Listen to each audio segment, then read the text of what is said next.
tunay po na tapat ang pagmamahal niyo sa amin. Lord God, salamat sa tinuro niyo na para darating ang panahon, handa kaming humarap sa inyo.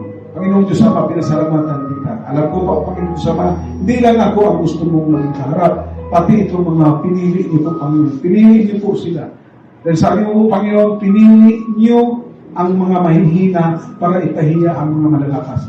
Panginoon Diyos, alam ko po, Panginoon, may ang purpose po nitong mga tao na ito, pinili mo na pakamahalin habang kami nabubuhay ay magagamit niyo po sila sa makapangyarihang kapamahanan. Lord God, alangin po, Panginoon Ama, i-bless niyo po, pagpapalain niyo po, di lang ako, pati ang minamahal yung mga minahal yung manampalataya, Lord God. I-bless niyo po ang kanilang negosyo, i-bless niyo po ang kanilang trabaho, bigyan niyo po sila, Panginoon, ng promosyon. Maraming salamat, Lord God, sa pag-ibig, sa pag-iingat, sa buong sanglinggo po, Panginoon Diyos, nariyan ka kasama ka. Nagliliwanag, pinaliwanag niyang mag-isipan, pinakumbaba po, Panginoon Diyos Ama, kami sa aming puso. Maraming salamat po. In Jesus' name.